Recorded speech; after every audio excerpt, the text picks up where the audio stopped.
Good evening, everybody. Once again, my name is Will, aka Artificial. I will be your dungeon master this evening, and welcome back to another rousing episode of our little rip-off D&D game, our little customary dice game called Diet D&D. Once again, I am joined on a solo campaign by our half-elf rogue, Scaithe, played by Daniel. Hello, everyone. Welcome to the show. Alright, let's just get right into this now. I can't actually give you the title of this campaign as it'll actually give away too much, but basically, Scaithe just got back from an interesting little encounter at the ruins of Mina Vice by some sort of ethereal monster trying to purge the world to make it a better place. And you just returned back, your tiefling friend Relic, basically took all his belongings and said, just come to the council when you can, and you basically just went straight to bed. So, as of right now, it's morning time, you're at your headquarters, you've just woken up. I'm going to head downstairs. You head downstairs, your place is still pretty barren, you can't wait to get this place fully paperworked and paid off, as Lyle and the other guys at the council have made it a little bit of a headache trying to get this place fully paid off and fully, well, enclaimed to you, but you head downstairs and you're, as always, Bartleby, your drunken wizard friend, is sprawled out on the couch. Started early, as usual. Maybe never stopped. Well, since I don't have anything better to do, I'm going to get my belongings together so I can head out to the council. Now, as you remember, you do have a door on the second floor and on the third floor of your little magical portal closet that Sabrak, your drow boss, or manager as it were, basically set up that little teleportation portal that you can easily use to get back and forth to the council. Right. Well, I get a bag, and I had requested something similar to a bag of holding that links to a chest back here. Increases better inventory management. Was that ever accommodated? As far as you are aware of, nothing has been done yet. Okay, fair enough. You may need to talk to somebody about that. Don't leave the note for the drunken wizard again. Got it. Well, you're on the way to the council, you might as well ask them there. Yep. So you're on the second floor, I assume. You go ahead and into one of those little closets, and next thing you know, you're teleported, and your door exits out, right back out into the council. As you remember, this big, large, grandiose, jewel-encrusted stone room that's all emerald, all pristine, large pillars subjugate different little hallways. But as you step out of your little door, pretty much you're met with people. The entire council is busy. There are tons of people. A lot of people who look like they work here in their little ornamental robes. Some other beings who don't quite look like they fit in. Not all of them are the same size, the same shape. There are obviously different species here. Everyone is about in a crowd, kind of clustering towards the center, towards the back. All in a whir of conversation, seems like, as if something's about to happen. Are they all exceptionally busy? Pretty much everyone you're met with is all kind of just standing in a crowd like they're waiting for something at one of these arches. You do look around, and there are the other sections of this giant atrium here where there are, workbenches and the proper desks. There are people busy at doing what looks like paperwork or studying and whatnot, but mostly everybody you see is in this crowd, like gathering around one of these far doorways. Do I see anyone I know? You take a good glance around. As far as you can tell, you really don't see anybody you recognize. Alright, well, I want to try and cut through as many of the crowds as possible to get to where I need to go. Alright, first off, you really figure out you need to either find Lyle, Savrak, or Vivian, as those have been the three main people you've really interacted with, or that actually know you around here. So you feel those three people would probably be the people to try and find. So I'm going to first try and find Savrak. He'd be my best shot to get any good information out of. Alright. On one of your last encounters, you didn't really have too much of a good meeting with him. He was trying to take Lyle's head off because he was trying to overtax you. You did find that respectable that he's looking out for you, but as the matter was getting solved, basically he dropped a map that seemed to lead to the Underdark, and he basically told you to mind your own business and took the map back from you. Right. Well, then that's a good point. I should probably try and find Vivian instead. You start gazing around the crowd for the streak of white hair you remember Vivian predominantly with, and kind of scanning over everybody, not really seeing anybody of importance, not even really anybody that seemed like would really be of any help right now. Everyone's kind of preoccupied. You do your best to search the crowd. Give me a d20 just to see if you can find it. All right. I really should have dug these out first. Got a 14. All right. You kind of scan across the room, kind of more towards the edge of where everyone seems to be focusing their attention at. You believe you can spot Vivian across the crowd, but before you can make any headway or move anywhere, a large hand taps you on the shoulder. I turn around. You are instantly met with the bright and shiny bearded face of your dwarven friend, Ivory Silvergrinder. She seems to be happy to see you, and she is dressed in the finest of dwarven clothing. Very fancified. She looks like she could even be part of the dwarven royal court, as it were. Hello, Ivory. She greets you with open arms and asks how you've been. It's been a while. It has. What's the occasion? She says, basically the occasion is us getting rich, she tells you.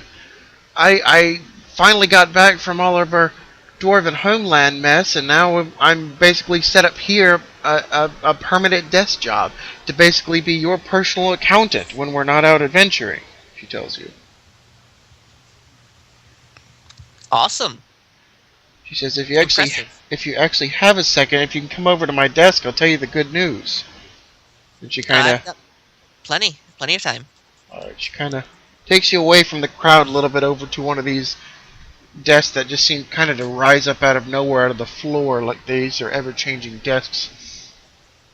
And all of her items of personal and work use kind of just appear on the desk like these are just magical desks, as you can imagine that this place is probably optimized for space. But her desk appears up in a chair on either side. She sits down at her desk and you take the opposing chair. It basically tells you that the giant clockwork construct that you took down trying to go after the clockwork mage known as Mazis Dark Thunder was being scrapped and basically coined for all of its gold, copper, silver, and bronze parts, last you remember. Mm-hmm. She tells you a good half of it was used basically for the betterment of Steelwater, as it does lie within the territory of the Steelwater town, but the other half was being sanctioned off to the haphazard heroics and your personal branch of the Adventurers Guild. Excellent. She tells you there's technically the good news and the bad news. The good news is technically you're rich right now. At any given moment, you have a personal account set up with Steelwater and the Adventurers Guild. At any given point, you have 100,000 in gold, 200,000 in silver, and 300,000 in copper sitting in your account at any given time that can be used for the betterment of any adventure, getting you items, getting you food, supplying you with anything you need. But the bad news is, it's only for the supplement of the adventure. It's not in pocket money, she tells you. That's a fair enough trade. Fair enough trade-off. So, as long as you basically try and run your payments through the council, it'll get approved. But you can't just go out and buy 20 horses just because you want them in your backyard, she tells you. Understandable. She says that's not to say they don't feel they need to give you a little bit, as she kind of pulls out one of her filing cabinets and pulls out a little bag and hands it to you. So what do we have here? She says, that's your cut I'm going to give you right now. From us over at our Dwarven Keep, we want to thank you for several things you've done for us in the past. Oh, well, thank you.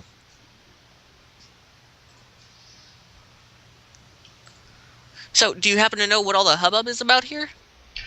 She says, no, not really. I've actually just gotten here this morning, and basically everyone seems to be waiting for something. Have you found any of our other friends? She says, I don't think so. I've been kind of busy trying to figure out all this accounting for you, because they just threw this on me this morning, but I was willing to take it. Okay. At this point, pretty much everybody in the crowd just starts to die down a little bit, as it's evident that something's about to happen. Everyone kind of turns their attention as this one of these large gateways between these gigantic pillars at the end of the hallway that everyone's kind of focusing on basically starts to illuminate in a nice little purple haze, like the entire archway is a portal of some kind.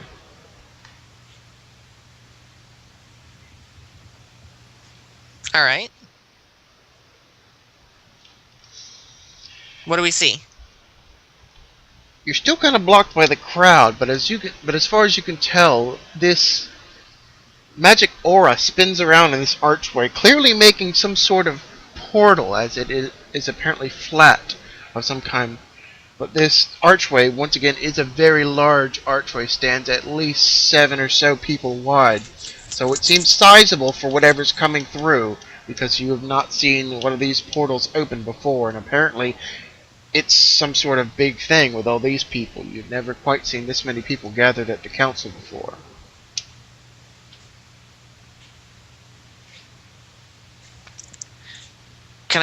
I want to get as close as I can and probably mingle with the crowd a little bit.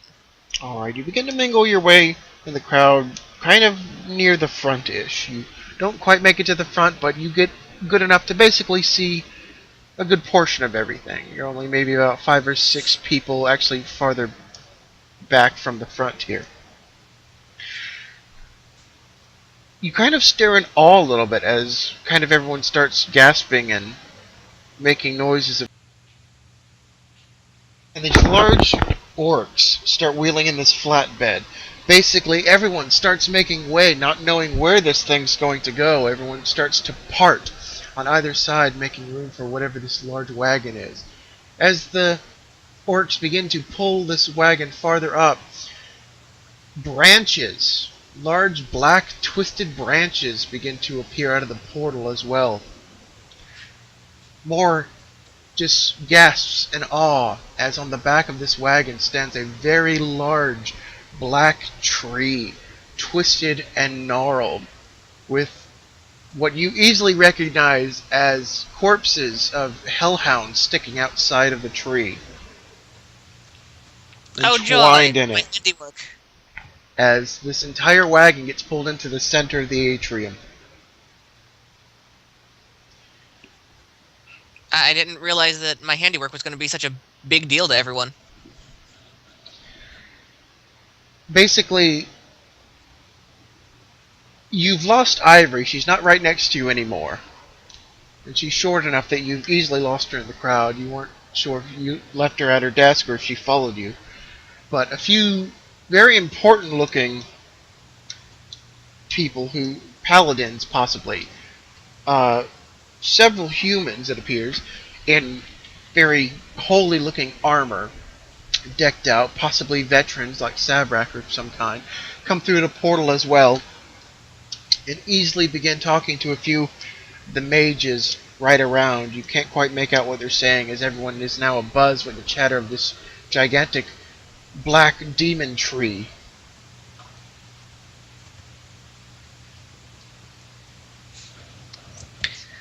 So what's going on now?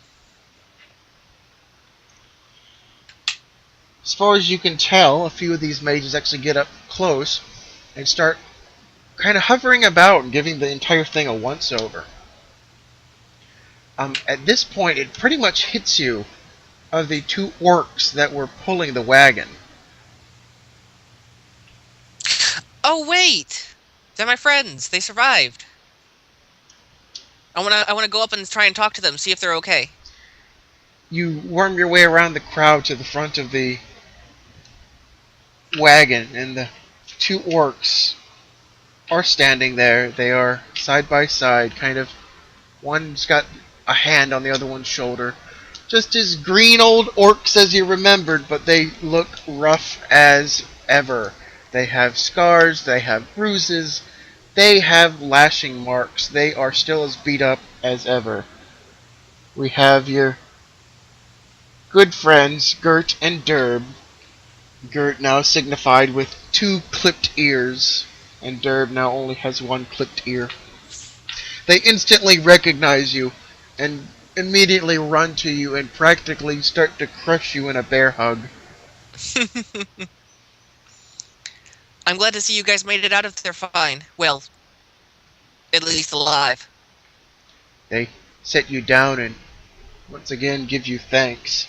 One of the important looking knights that came through the portal kind of saddles up and notices. It says, "Are you the half-elf known as Scaithe?" That is me. "Well, congratulations, my boy. Uh, Quite a feat we've got here," he says. "And please don't you worry, these nice fellows here will be recommissioned here as our top organizers, and basically they're going to be running our new carrier and our new trade system." Oh, well, good As job, you guys. as Congratulations.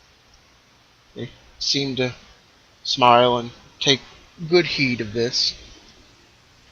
Um, the knight kind of disappears, as you probably assume he's a little bit busy with whatever's going to happen with this. As you now see these mages kind of fly over to this other little, one of these other arches, and open up a similar portal. As these orcs give you a nice friendly wave and a very heartfelt thank you look to them as they kind of resaddle up this wagon and begin to pull it through this other portal. For too long, the portal disappears behind this. Sorry, the wagon disappears behind this secondary portal. But instead of disappearing as it goes through, it kind of just phases through. You can entirely see the wagon on the other side. The orcs kind of reposition this wagon, like it almost looks as if it's in a trophy case now, as a large light illuminates the tree from above. The orcs and the respective mages pull themselves out of the portal, and the hazy aura kind of dissipates into a wall of pure glass. Like this thing is now being displayed in one of these many arches. Or imprisoned.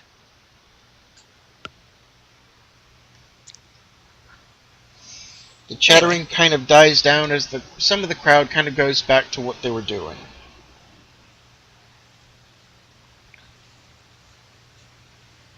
Alright. Has anyone I know shown up yet? At this point, you easily see Vivian over here, kind of at the first portal, talking with a few people. I want to hustle over there. Alright, you make it right over to Vivian. She easily notices you and gives thanks and finishes up her conversation with the few people she was talking with, and easily comes over to you. "Oh, nice to meet you," she says. "Nice to see you again. Huh? I see your little handiwork here. It's going nice in with our little collection here." I didn't realize it was going to be such an important piece here.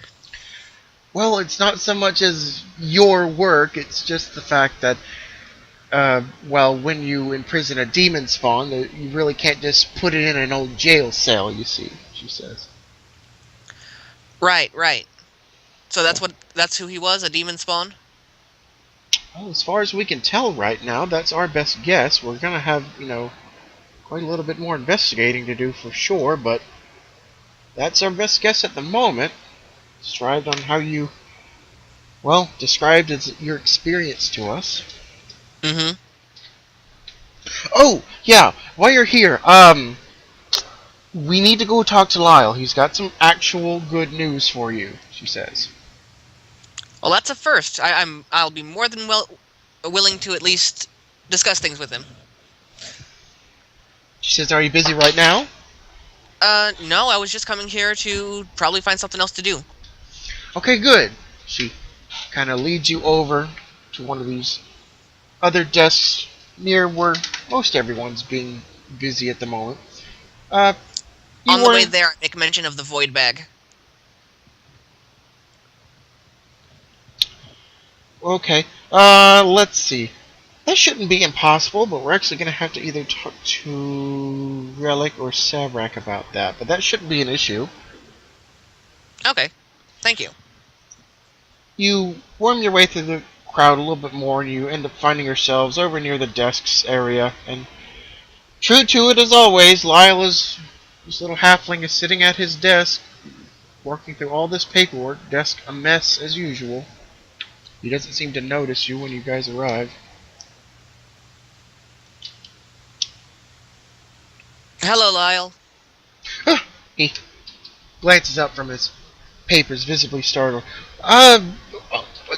Mr. Scaithe, yes, oh, okay, he starts scrounging through his paperwork and kind of starts rooting through his files, visibly throwing papers everywhere. You're very, very unimpressed right now. He ends up pulling out about 3 or 4 sheets of paper, somewhat almost wrinkled. He says, "Yes, yes, yes. Here. We finally got it. I want to formally apologize for everything, but we've got everything sorted out." He kind of slides all the papers at you, not really even remotely, putting them together, just handing the pile to you. I just nicely take the papers and thank him. Yes. See, we've got everything paid off. We've got everything properly taxed down. We're not over. We're not overtaxing you. We've got everything put down properly. All the paperwork's in order. Basically, all the land submissions are good. This right here is your proper copy of the deed of your building. We of course have to keep a copy for ourselves, but basically this is your certified paperwork that claims that your headquarters are all your own. Everything is paid off, all dues are met. You basically won't have to pay any taxes. All taxes are going to go through your account that we've set up from the construct there. So basically, you won't even have to pay anything out of pocket. All right, thanks. Thumbs up. He gives a very nervous smile as he is somewhat afraid of you, you can tell, and you expect for probably good reasons. Yes. Vivian instructs you further that basically you need to keep these papers in an secure place in the house, not like put them in a safe or anything, but not necessarily on display. But she tells you need to keep them on in the house at given time, and we need to keep a copy here for legal purposes, of course, in case something were to happen to yours or something, and vice versa. Right. At which point, another friendly face joins you over near Lyle's desk. You kind of turn to see your druid friend Willow Thicket. The elder druid kind of saddles up and gives Vivian a respectful nod, and she nods back, understanding at a level that which you're not quite sure, and she kind of walks away. Lyle tries to go back to his paperwork.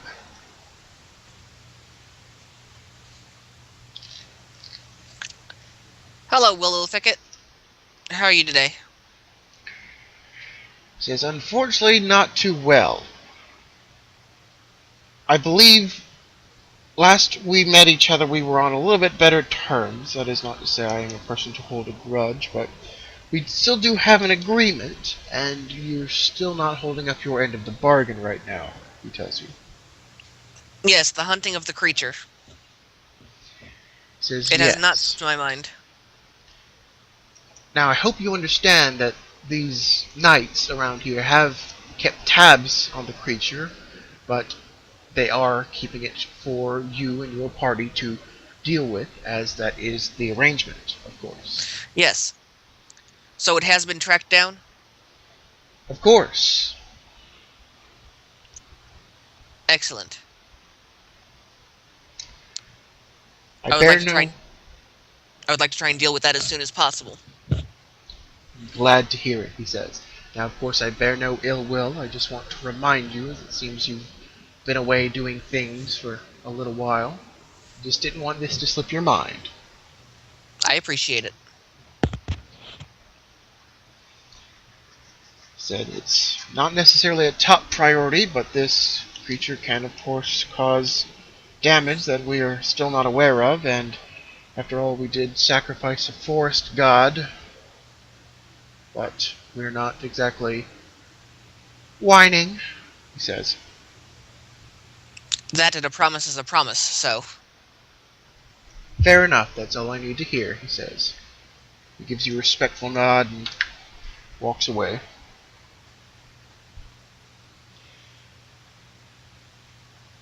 At which point, you kind of still look around, still noticing everyone's still amazed at all this going on right now with the gigantic new imprisonment tree they've got going up. To which a member of the council, someone in these matching ornamental robes, kind of gets near to you. You feel their presence behind you, and he says, are you Scaithe by chance? Yes? You whirl to see this dark-skinned uh, human in a matching ornamental robe. He obviously works here or is employed here of some kind. He's got his hands full, and he's got several bags, shoulder bags, around his shoulders and sides. He says, I believe we've actually got quite a bit of mail for you today. Mail. Alright. He says, yes, mail. Like, unsure that you don't know anything about mail. He roots around his pockets and his pouches, and he pulls out a good, let's say, grapefruit-ish sized package that's, covered in parchment paper and wrapped up thickly with twine that's got a respective letter attached to it. He says, this is yours. I gratefully accept. He also pulls out a somewhat largish letter with some sort of royal stamp on it. He says, here we are. Thank you. From one of his bags, he actually hoisters both hands in and pulls out a very, sizable, about almost foot by foot wooden box, that's been nailed shut with another respective letter. He says, and this one here, he hands you. Okay. And he roots around one of his front pouches. And this right here, he pulls about 5 letters out, all wrapped together in a little bundle of twine. Fan mail. And I am now sizably weighted down. You have your arms full, yes. Well, thank you very much. He gives you a nod as well and goes about. You believe now he is some sort of delivery person. At this point, you're practically eager to go home to see you've got fan mail. Uh, you contemplate making your way back to your little headquarters as most of the actions kind of died down, as you see.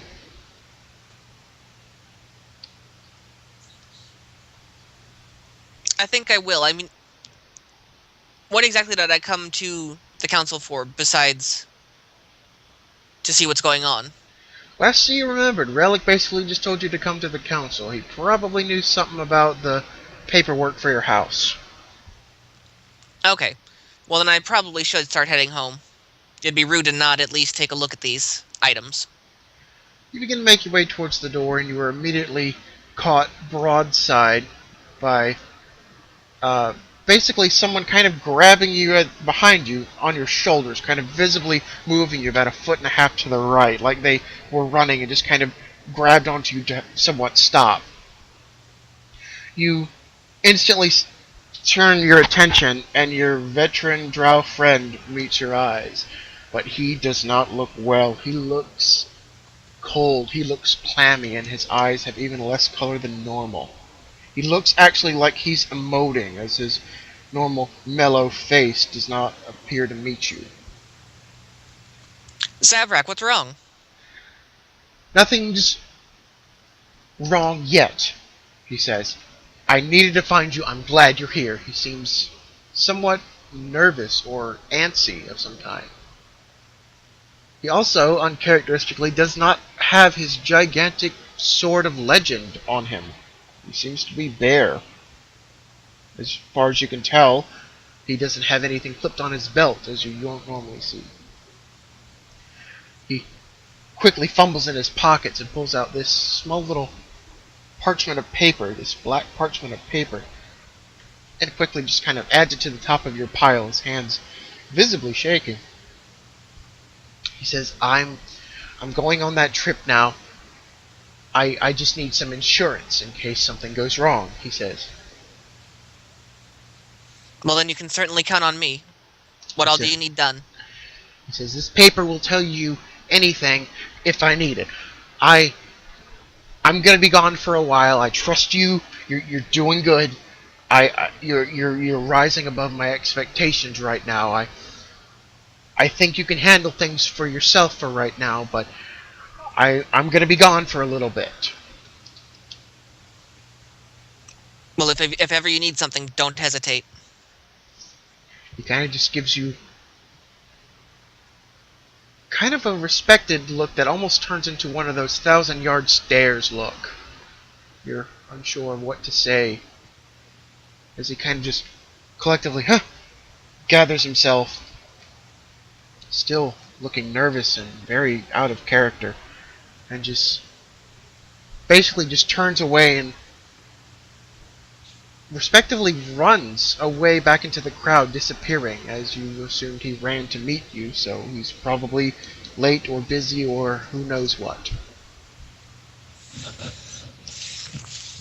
Well, I try and shuffle things around and make sure that paper goes straight into my pocket. Paper goes straight into your pocket. I don't want to lose that one. You make your way back to your little door. You have a hard time trying to grab the door handle with your hands full, but you manage. You get inside, and blimp, you teleport back to your headquarters. Back in your living room, Bartleby doesn't seem to have moved. Hands are full of all your papers and goodies. Do we at least have a table? You do have a table. Got I a would like to large, put them down sizable on the coffee table. I put them down. You set everything down kind of in a little pile. You set the 3 mail packages down. You set your parchment papers, your deeds down. You set your bag from ivory down. Do you pull your Sabrak's note out as well? Yes. You set that with the pile as well. At this point, you kind of notice that it's not just Bartleby in the room. You look up and there are 2 figures kind of overlooking your trophy case with your newly found little magical rocks. They appear to be very well dressed with like half shoulder capes. They seem to have large badges of some kind on their person. Uh, one's obviously a man and one's obviously a female by hair alone. Uh, when they seem to take notice of you, they kind of crane their head, and you're met with this very somewhat unsettling sight as they have masks over their face. These white face-fitting masks with these black smiley faces drawn on them. Something I can assist you with. The male figure says, "Oh yes, your friend here let us in. We were just inspecting the place." Inspecting. Female says, "Yes, we are the inspectors." She fumbles in her pockets and pulls out a parchment of paper and hands it to you. I read it. Is it... I want to do a check to make sure it's legal. It's right. Okay, what do you want to do? Intelligence? What do you think will help? Perception? Definitely intelligence. Okay, roll a d20. Alright. I've got 17. Alright. These are very well done documents. They look official. Nothing looks faked or forged. And they are actual. This is an actual document for these investors, inspectors, it says. You're kind of thrown off by the name investors, but it is properly stamped with the seals of Steelwater and respective sub-stamp of Homestead and proper signatures. Everything looks to be in order, and you read it over, it kind of says these investors, inspectors, kind of like a hyphen, have the right for building inspections. Okay.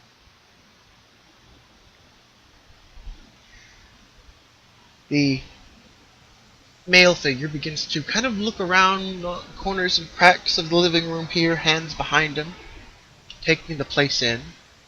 Female kind of stands short of you, almost expecting the paperback, but not visibly reaching out for it or anything. I roll it up and hand it back. She takes the paper and puts it back into her pocket. She begins to look about the place as well.